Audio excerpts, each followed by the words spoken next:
The gavel came down with a sound that echoed through the Manhattan courtroom like a gunshot. Judge William Hartford had just said 7 words that would haunt him for the rest of his career. 7 words that revealed more about his character than 24 years on the bench. 7 words that Mike Tyson heard in complete silence while 24 people watched to see how the most dangerous man in America would respond to being publicly humiliated by someone in a black robe.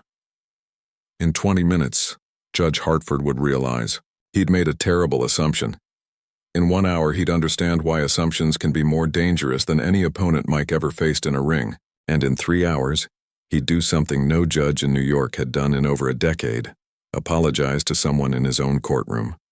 And what makes this story different from every other Mike Tyson story? No fight, no knockout, no controversy, just 7 words, and a judge's lifelong attempt to take them back. Stick with me, because the part that hits hardest, it comes right at the end. If you're new here, subscribe right now. We tell stories like this every day, the ones that never make headlines, but should. Let's begin. Manhattan Criminal Court, New York City, October 22, 2002. 10:15 a.m. Judge William Hartford prided himself on running the strictest courtroom in Manhattan. 24 years on the bench, thousands of cases, 0 tolerance for celebrity treatment or special consideration. In his courtroom, fame meant nothing. Money meant nothing. Connections meant nothing. Justice was blind, and Judge Hartford made sure it stayed that way. At 58 years old, Judge Hartford had built his reputation on being unimpressed by anyone who walked through his doors. Movie stars, politicians, athletes, business moguls, they all received the same treatment: firm, fair, and completely immune to whatever star power they thought they possessed. So when Mike Tyson walked into his courtroom that morning, Judge Hartford was already prepared for what he assumed would be another celebrity trying to get special treatment for whatever trouble he'd gotten himself into. Mike entered quietly, wearing a simple black suit, no jewelry, no entourage, no lawyers. Whispering in his ear, he walked to the back of the courtroom and sat in the public gallery next to an elderly woman who was clutching a tissue and trying not to cry. Judge Hartford noticed Mike immediately but didn't acknowledge his presence. He'd seen this before: celebrities showing up to court proceedings, thinking their presence would somehow influence outcomes. It never worked in his courtroom. The case being heard was People versus Marcus Williams, an 18-year-old kid from the Bronx charged with armed robbery and assault. Marcus had allegedly robbed a convenience store with a weapon, injured the clerk, and was looking at 5 to 10 years if convicted.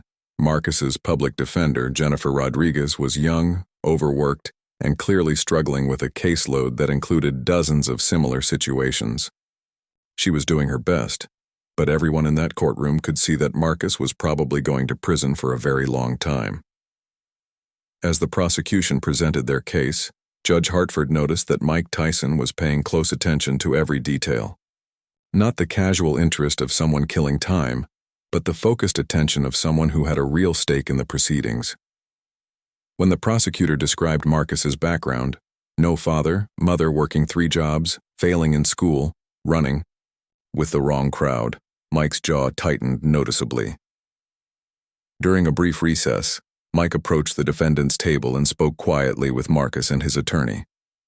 Judge Hartford watched this interaction with growing irritation.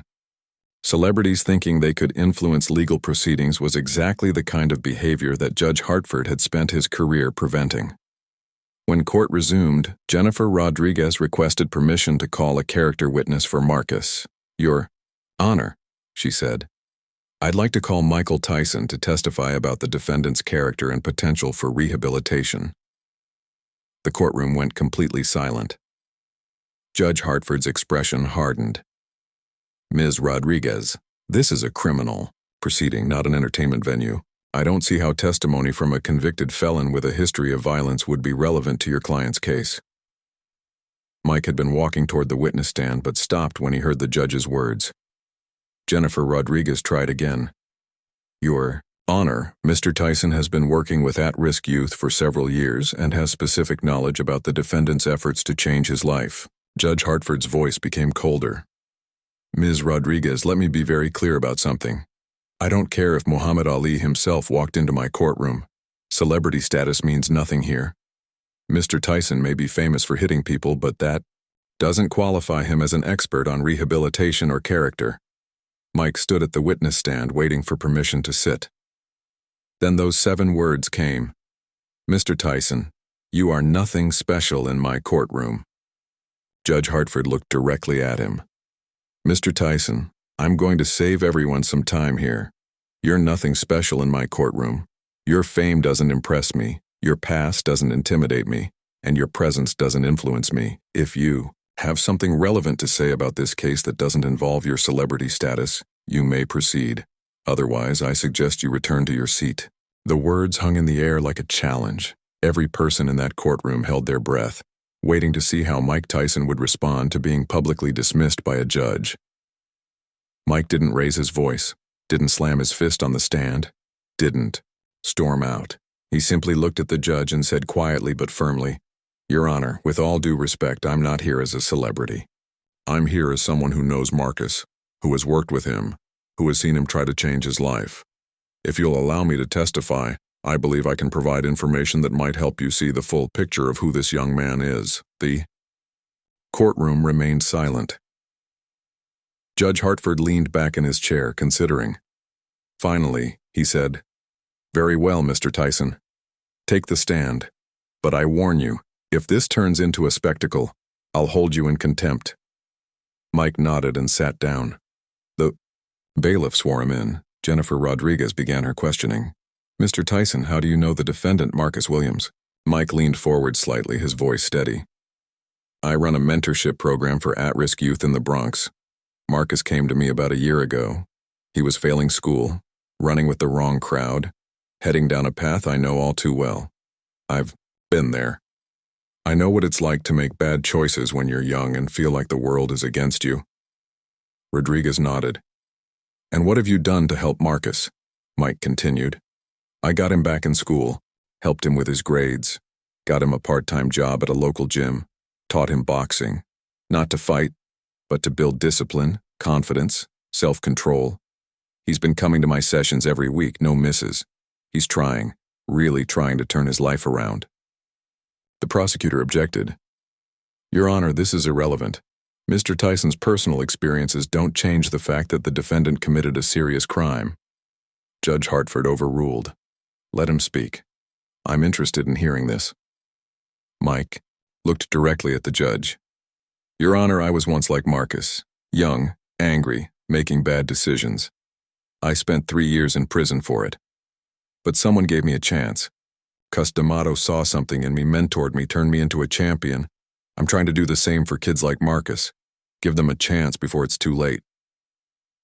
The courtroom was still silent, but now it was a different kind of silence.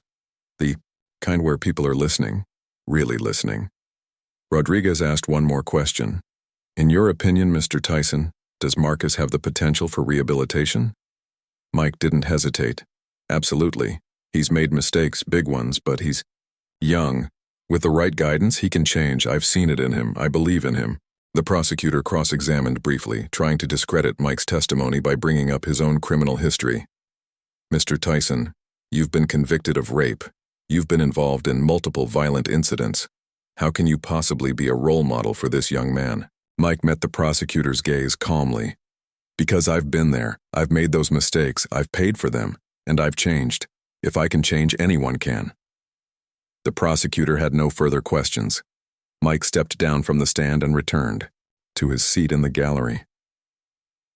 The trial continued with closing arguments. The prosecutor pushed for the maximum sentence, painting Marcus as a dangerous criminal who needed to be locked away. Rodriguez argued for leniency, citing Marcus's youth, his difficult background, and his efforts to change, including Mike's mentorship. Judge Hartford listened carefully. When it was time for sentencing, he looked directly at Marcus. Young man, you committed a serious crime. You hurt someone. You could have taken a life that night. Marcus looked down, his face showing genuine remorse. But Judge Hartford continued. However, I've heard testimony today that gives me pause. Mr. Tyson's words about second chances, about mentorship, about change. They carry weight. Not because he's famous, but because he's lived it. The courtroom held its breath again. Judge Hartford sentenced Marcus to 2 years probation, community service, and mandatory participation in Mike's mentorship program. No prison time. The courtroom erupted in murmurs. Marcus's mother burst into tears of relief. Rodriguez looked stunned. The prosecutor looked unhappy, but said nothing. As the courtroom began to empty, Judge Hartford called Mike back to the bench. "Mr. Tyson, a word." Mike approached. Judge Hartford looked at him for a long moment. "Earlier today I said some things I shouldn't have. I assumed you were here to use your fame to influence the outcome. I was wrong. Your testimony was genuine, insightful, and relevant. It helped me see this young man in a different light. I apologize for my earlier comments." Mike nodded. "Accepted, Your Honor. And thank you for giving Marcus a chance." Judge Hartford shook his head. "No, thank you for reminding me that justice isn't just about punishment, it's about rehabilitation too." Mike left the courtroom that day with Marcus and his family. The story didn't make headlines. No reporters were there, no cameras. But it spread. Lawyers talked about it in bar associations. Judges mentioned it in chambers. Youth mentors used it as an example. And for Marcus Williams, it was the day his life changed direction. He completed his probation, stayed in Mike's program, got his GED, found a steady job, and never got in trouble again. Years later, he became a mentor himself, helping kids just like he used to be. Judge Hartford retired a few years after that, but he never forgot the day Mike Tyson taught him a lesson about assumptions. In his retirement speech, he mentioned it without naming names. The danger of judging someone by their past instead of their present. Mike Tyson never spoke publicly about that day. For him, it was just another moment of doing what he believed was right. Not for fame, not for glory, just because it needed to be done. But for those who were in that courtroom, it was a reminder that real power isn't in a punch or a gavel. It's in words, in actions, in giving someone a second chance. And sometimes the most impressive victories happen outside the ring and inside a courtroom. Yar, this story isn't just about Mike Tyson. It's the answer to the question we all get asked at some point. Someone judges you based on your past, your reputation, your mistakes. A boss, a teacher, a family member. They decide you're nothing special. How do you respond? Mike didn't argue. He didn't fight. He didn't prove them wrong with anger. He proved them wrong with quiet truth, with action, with giving someone else the chance he once received. And in doing so, he changed more than one life. He changed the way one judge saw justice. The world loves explosions. The loudest voice. The fastest retaliation. But that day in the courtroom, Mike Tyson showed something stronger. Patience. Dignity. And the quiet power that comes from knowing who you are and who you used to be. So the next time someone dismisses you, remembers your past, or says you're nothing special, remember this story. You don't have to fight back with fists. Sometimes the strongest response is the calmest one, the one that proves them wrong, without ever raising your voice. Yar, if this story hit you, if it made you think about second chances, about assumptions, about quiet strength, then comment below with just 2 words, second chances. That's it. I want to see how many of you feel this. If you watched till the end and haven't subscribed yet, do it now. We bring stories like this, the ones that don't make headlines, but change hearts. The next story is ready. Another moment the world missed. See you there.